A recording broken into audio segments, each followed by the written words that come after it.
Now, what's going on with you today? Thank you for joining me once again. Today I want to have a little conversation about J. Cole responding to Kendrick Lamar and then apologizing days later. One of the biggest topics in hip-hop for the last almost 3 weeks is the Like That verse by Kendrick Lamar, which is a record K-Dot was featured on along with Future and Metro Boomin. On a song, Kendrick essentially took shots at both Drake and J. Cole, which was motivated by his desire to be the #1 rapper in the game. Mother F the Big Three, nigga is just big me. That was of course a response to what J. Cole said on First Person Shooter, a song by Drake that J. Cole was featured on, when Cole said, "Love when they argue the hardest MC, is it K-Dot, is it Aubrey or me? We the big three like we started a league, but right now I feel like Muhammad Ali." Now J. Cole said this on Drake's record. Why? Well, the big three is a conversation that's been around for years, and it includes the three top guys, Kendrick, Drake, and J. Cole, the creme de la creme of hip-hop, if you will. And there's a lot of truth to this conversation, because J. Cole, Kendrick, and Drake are the only rappers that I've seen not only get the respect of the older crowd, the younger crowd, and everyone in the middle as well. And they've all three of them done it at such a high level. That's not something a lot of other rappers can honestly compete with. Now there are the Eminems and the 50 Cents of the game as well, who are not only as accomplished, but depending on how you look at it, even more accomplished than the so-called big three. But I think the big three is really just a conversation that's relevant to this generation of hip-hop. These three rappers alone have undoubtedly contributed to the momentum of the game so much for this particular generation of hip-hop. A lot of people credit Drake as the #1 guy, which he is if we're talking accomplishments. On the other side though, J. Cole and Kendrick Lamar have been looked as the king of lyricists, and the #1 title has never truly been given to either one of them. They've always been in competition for it, and it's not until now, a decade and some later, that the verdict has been decided, but we'll get to that later. J. Cole and First Person Shooter decided to neutralize the big three conversation by saying, "I'm not the king, Kendrick is not the king, Drake is not the king, we're sharing the #1 spot like we started a league." Kendrick, on the other hand, didn't share the same sentiment, and he decided to come out and say, "I'll have the #1 spot if you're not gonna claim it. Thank you." So that was K-Dot's response, and ever since Kendrick said what he said on Like That, Drake has subliminally responded on numerous occasions, most of his responses being very indirect Instagram captions. Like I predicted, it doesn't look like he's gonna respond on wax, i.e. on a record, but I could be wrong, so we'll see what happens. Drake aside, J. Cole a few days ago decided to respond to Kendrick Lamar, and a lot of events have taken place ever since then. The highlight of it being J. Cole retracting everything he said and essentially deciding to apologize after he dropped the Kendrick diss record. Before we get there though, first I want to take a look at what J. Cole said on his song, go through this record, break it down, what do I think about the lines, etc. And then after that we'll take a look at his apology. I have a lot of things to say, not only about the diss, but most importantly of all, about his apology. So make sure you stick around from the beginning till the end, because we're gonna really break this down together. Now, starting with the diss track, J. Cole the other day decided to drop a surprise tape titled Might Delete Later. It's a 12-track tape that had some notable features on it. The most memorable moment and track from this tape right here was the outro song, 7-Minute Drill. Now this is the song where J. Cole decided to fire back at Kendrick Lamar, and he said a whole lot of things which I'm gonna go over, so let's take a look at the response, shall we? So J. Cole starts off this record by saying, "Light work, like it's PWC, it's a cold world, keep the heat under your seat. I got a phone call, they say that somebody dissing, you want some attention, it come with extensions. My dog like say the word, he on a bullshit, he itching, done put so much work in these streets, he got pension. I told him chill out, how I look having henchmen. If shots get to popping, I'm the one doing the clinching." He then continues and says, "I came up in a Ville, so I'm good when it's tension. He's still doing shows, but fell off like the Simpsons. Your first shit was classic, your last shit was tragic, your second shit put niggas to sleep, but they gassed it. Your third shit was massive, and that was your prime. I was trailing right behind, and I just now hit mine. Now I'm front of the line with a comfortable lead. How ironic, soon as I got it, now he wanting something with me. Well, he called me at the perfect time, jump up and see. Boy, I got hair off of bars, not no controversy. Funny thing about it, I don't even want the prestige after Grammys, cause them crackers ain't never done nothing for me. How? Slugs took my nigga's soul, drugs took another one. The rap beef ain't realer than the shit I seen in Cumberland. He averaging one hard verse like every 30 months or something. If he wasn't dissing, then we wouldn't be discussing them. Lord, don't make me have to smoke this nigga cause I fuck with him. But push comes to shove on his mic, I will humble him. So, did my best to try to keep up with the flow, right? A couple things I want to highlight. Number one, I got a phone call. They say that's somebody dissing. That's about Kendrick. You know, the like that verse. J. Cole in that entire segment was saying Kendrick wants some attention. We got the guns, the extensions. So he's going to get all the smoke and some. And that's the kind of energy that he was leading with. And then later on, like we read, he makes a reference to Kendrick still doing shows and follows that up with saying he fell off like The Simpsons. The Simpsons has seen a consistent decline in viewership ever since it aired in 1989, which is kind of a clever way of dissing a rapper, but it would obviously only be clever if that rapper was actually falling off, because Kendrick has not only been going up ever since he first came out, he's actually seen a pretty consistent linear increase in popularity and album sales, with the exception of his last album. So let's go over what Cole said right here as it relates to Kendrick's discography. Your first shit was classic. That's a reference to not Good Kid, Mad City. That was his second album. That's a reference to Section 80, which came out in 2011. That was the year when Kendrick Lamar started really establishing his name in the industry, and this is a project that is considered a classic by many. I would say that Cole's line would be more relevant had he said your second drop was a classic, because Good Kid, Mad City is generally speaking viewed as more of a classic than Section 80. And then on that second part, he said that Kendrick's last project was tragic, and I'll be honest with you, I think the only thing tragic here is this particular line, respectfully, right? I understand that J. Cole was in diss mode when he recorded this song, so I don't expect everything he says to make complete sense, but this is one of those lines that comes from a place of trying to discredit something that you can't really discredit. Now, if you're a 17-year-old kid from Ohio who thinks Playboy Cardi is the second coming of Christ, which J. Cole is not, this line might be something that you think is, it's hard. If you guys are not aware of where this narrative behind Mr. Morale and the Big Steppers, Kendrick's 5th studio album, which came out on May 13, 2022, being a whack project came from, well, this narrative mainly derives from the first week sales. So Mr. Morale and the Big Steppers sold 295,000 in first week sales. Right off the bat, you might be thinking that's not bad, right? Well, if you compare it to the rap game in general and other rappers, these are some phenomenal and amazing numbers since this project was such a conscious album. I mean, the music on here clearly wasn't made with the intention of getting spun on the radio, which I think was so powerful, especially from an artist who has so much at stake. At this level, Kendrick obviously has the burden of performing, and so creating a body of work like this, selling these kinds of numbers, personally, I didn't think was bad at all, but maybe you disagree. However, the project in comparison to the numbers Kendrick had previously done, definitely underwhelming, and it gives the perception of a flop, because if you guys don't remember, in 2017, when Kendrick dropped Damn, that project ended up pushing over 600,000 in first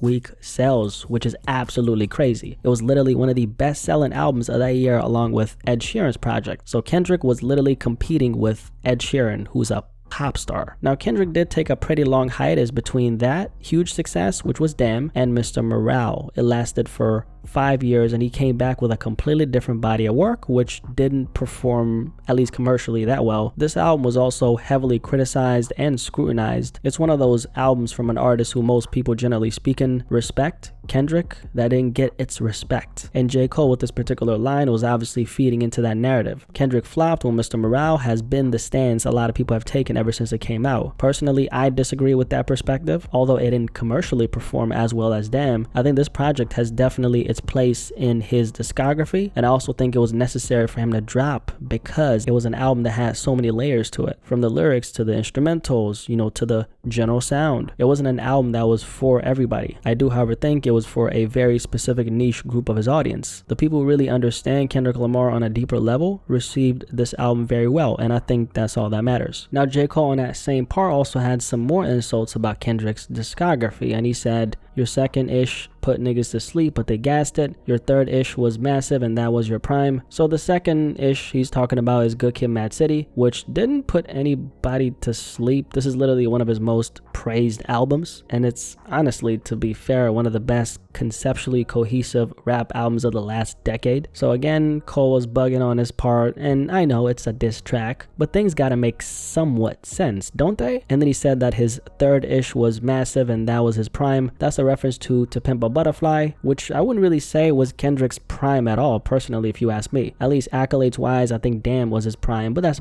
besides the point. Later on, he says that he's creeping up right behind him and that he just hit his prime, essentially saying that he's past Kendrick, which a lot of people would definitely disagree when it comes to that. I feel like the general consensus as far as the comparisons between them has always been that Kendrick is a better rapper, which I personally agree with. And to be fair, if you kind of look at the accomplishments and the reach, Kendrick Lamar, I would say, is a bigger rapper than J. Cole, but that's up for discussion. And then the next few lines after that is just him reiterating the same thing, i.e. I've passed you. Now let's move on to the second verse, and I want to read this entire second verse from start to finish, and then we'll just have a general conversation about that segment and then keep the conversation going from there. So he starts off by saying, I got mixed feelings about these effing rap niggas. It's over for that cap. We official cap pillars. 2-6, we don't at niggas. We get at niggas. Shoot a nigga lights out. Yeah, my dog stat fillers. Stat stuffers. Triple double. Get your ass black duffled. Body bag, body bag, body bag. Cold world, your instructor for Pilates class. Get a nigga stretched.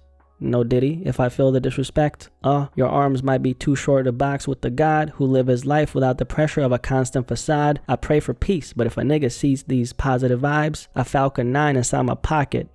This rocket gon' fly. Now it's popping outside like the top of July. My text flooded with the hunger for a toxic reply. I'm hesitant, I love my brother, but I'm not gonna lie. I'm powered up for real. That shit would feel like swatting a fly. 4 albums in 12 years, nigga. I can divide. Sure. If this is what you want, I'm indulging in violence. Put pictures in my home, aim the chrome at your eyelids. Fly pebbles at your dome, we the Stone Temple pilots. This is merely a warning shot to back niggas down. Back in town where they whipping work and trafficking pounds. My jack jumping by the rapper making blasphemous sounds. Switching sides like the tassel on a cap and a gown. I'm fully loaded, nigga. I can drop 2 classics right now. So as you can hear, unlike the first verse, this was a little more subliminal, but reading in between the lines, obviously he's talking about Kendrick. There's some references to his friendship with K-Dot, cause you know, Kendrick fired the shots first, so this is our response. And this entire diss record actually does sound very much like a response. Like a person who doesn't have any kind of context into this entire situation could read this and get a general feel for it and come to the conclusion that J. Cole is responding to another person. So from that sense, he's being reactive. And when it comes to anything in life, really, but especially a diss track as a rapper, the more you are in reaction mode, the less control you're gonna have. When you take a look at Kendrick's like that verse, I think one of the reasons why it hit so hard is because it doesn't sound like it's coming from a place of trying to get back at other people for disrespect. It's, however, coming from a place of seeking something that's bigger than just dissing a couple rappers. And we already know why Kendrick said what he said. He's trying to go out like the king. He's here to solidify his legacy over his competition. So 200 years from now, when all of us are dead, Kendrick is at the top of the history books. And I don't know what you think, but I think one of the things that makes a diss track hit hard is just what I said. The song is supposed to derive from a bigger purpose, and although you can be on some petty shit and make it have impact, some of the most legendary diss tracks are pretty petty, right? Usually, not in all cases, but usually those moments come and go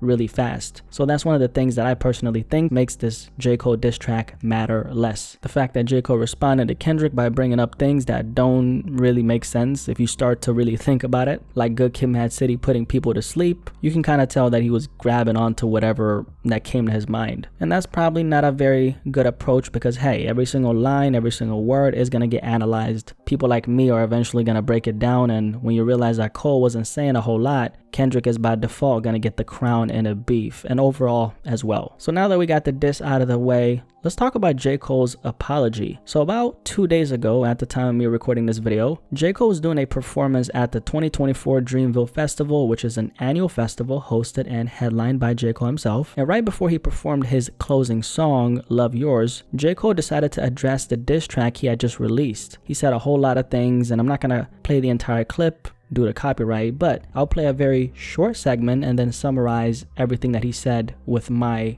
commentary. Y'all heard some that happened 3 weeks ago, however long it was, because I got the world and I got my niggas like, what you gonna do, Cole? That was the lamest, like, goofiest shit, and I say all that to say it made me feel like 10 years ago. I'm sure most people have seen the full clip, so no need to play the entire thing if you haven't. I recommend you do that and then come back to this video. Now, this was obviously a full-on apology on J. Cole's end. Jermaine was essentially saying the other day, there was a bomb that dropped on the rap game, speaking about Kendrick's Like That verse. After this verse was out, people around me, family and friends, my fans, the hip-hop community, everybody started to encourage me to respond back, and that's what he eventually did. J. Cole followed that up by saying, and I quote, I was conflicted because 1, I know my heart and I know how I feel about my peers. These 2 niggas that I just been blessed to even stand beside in this game, let alone chase their greatness. So I felt conflicted because I'm like, bruh, I don't even feel no way, but the world want to see blood. I don't know if y'all can feel that, but the world want to see blood. J. Cole continued by saying, this ish don't sit right with my spirit. That ish disrupts my effing peace. So what I want to say right here tonight is, in the midst of me doing that and in that ish, trying to find a little angle and downplay this nigga's fucking catalog and his greatness, I want to say right now tonight, how many people think Kendrick Lamar is one of the greatest motherfuckers to ever touch a effing microphone? Dreamville, y'all love Kendrick Lamar, right? As I do. J. Cole ended his rant by saying, I just want to come up here and publicly be like, bruh, that was the lamest, goofiest ish. I say all that to say it made me feel like 10 years ago when I was moving incorrectly, and I pray that God will line me back up on my purpose and on my path. I pray that my nigga, he's talking about Kendrick, really didn't feel no way, and if he did, my nigga, I got my chin out. Take your best shot. I'ma take that ish on the chin, boy. Do what you do. All good. It's love. And I pray that y'all forgive a nigga for the missteps and I can get back to my true path. Because I ain't gonna lie to y'all, the past 2 days felt terrible. It let me know how good I've been sleeping for the past 10 years. So I have a lot of things to say about this right here. This is actually a very monumental moment in hip hop, and this moment is bigger than you think. So first of all, I'm sure you've been paying attention to some of the responses. The general consensus is J. Cole is a pussy. How are you going to respond to another man in the manner that you did after he started it and then backtrack by apologizing right after? So this perspective, I can actually see why people would feel this way, and that's because with J. Cole's action, with him taking a stance that he did on 7 Minute Drill, he set a very certain tone, and that tone was, I want all the smoke, I want blood, I want to go to war, and I'm ready for it. That's essentially what he said on his response, right? Now the issue with his response, hindsight is 2020, is that J. Cole was merely macho posturing. J. Cole fell into the trap of what people wanted him to do. And that's single-handedly the most important part about this apology right here. If you don't take away anything from this story and this video, just remember that J. Cole presented a false image to the world that told us the complete opposite of what truly was in his heart. Now, Cole, he's a rapper, a musician, an artist who's deemed as one of the best in his field. The compounding effect of all this external validation he's received his entire career for being the great artist that he is brought him to a place where he prematurely reacted to a situation in a way that wasn't congruent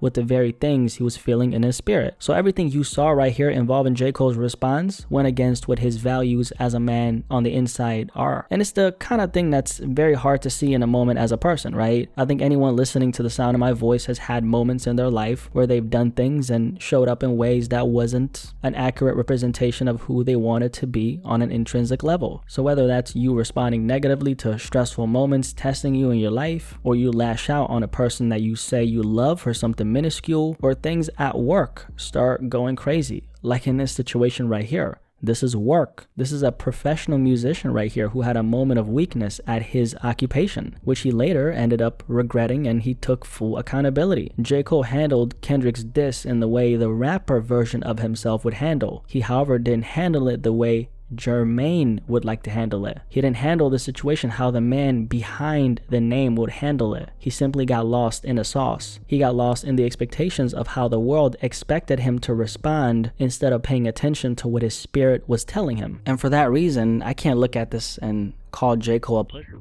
I can't look at this and say that he backtracked, even though technically he did backtrack, but in the grand scheme of things, J. Cole is a human being who reacted to a situation that wasn't consistent with who he is. Let me ask you a question, right? How many of the people who are harshly criticizing J. Cole could honestly say that they've never reacted to a situation in their life in a way that wasn't consistent with who they are as human beings? Zero. Because human beings make mistakes. Human beings show up in ways that they're not always proud of. Human beings often get in their ego for petty reasons and then later on come to the realization that they're on some BS. just like J. Cole. The difference between J. Cole and 99% of the rappers in a game is that J. Cole was man enough to analyze how the actions that he took weren't in alignment with his values. And that's why I refuse to call J. Cole a pussy. I refuse to call the man a pussy for this. The fact that J. Cole had enough understanding of himself to see when he stepped out of himself in order to please the world, that right there makes me respect him even more. Real talk, that's one of the most self-aware actions that I've seen from a rapper in my entire life of listening to hip hop. That right there, what he did. Especially with him having all this pressure around him from his peers, from his family, from his friends, but most importantly of all, from his fans. I think that's the definition of a man. You're wise enough to see where you went wrong, and not only that, you have enough confidence, you have enough strength and enough belief in yourself to come out and recognize where you went wrong. And he's announcing that to the world, and he's opening himself up for all the scrutiny. That's real confidence right there. Are you telling me that's not a man? Are you telling me that's not honorable? Are you telling me you would respect J. Cole more if he stood on business for your entertainment when he's the one who has to sleep at night knowing he went against his character because the world wanted him to crash out because another man said that he's the #1 rapper in the game? Overall, I will say that J. Cole, no matter what way you look at it, handed over the top spot to Kendrick. Because hey, competition is in the spirit of hip hop. And if you're not ready to compete, that's completely fine. That just means that in the eyes of most, you won't be viewed as the top guy, at least over Kendrick. And if that's something that J. Cole doesn't value as much as what his spirit is telling him, then so be it. I'm not going to look at J. Cole as less than because of this. At the end of the day too, personally, I've always felt like Kendrick is a better rapper than J. Cole anyway. And despite me feeling that way, I've always given J. Cole the respect and praise he deserves because he is so great in his own unique way. And that's something nobody can take away from J. Cole. J. Cole is always going to be the best version of himself despite what the world says about him, even after this situation. And his actions in this situation makes me respect him even more because instead of just talking like most people, he decided to put his ego aside for the benefit of his values, which I can't do nothing but salute. So whether he apologized or stood 10 toes down, I think in the grand scheme of things, it doesn't really matter. And his actions, at least from my perspective, makes me respect him more. Anyway, J. Cole disses Kendrick Lamar and apologizes days later. Any thoughts on this conversation? Definitely curious to hear what you have to say about this. What do you guys think about J. Cole's response? And what do you think about him apologizing days later? Do you share the same stance as me, or do you have another perspective of the situation at hand? Curious to hear what you have to say. Definitely let me know in the comment section below, and I'll catch you on the next one. Peace. I'm out.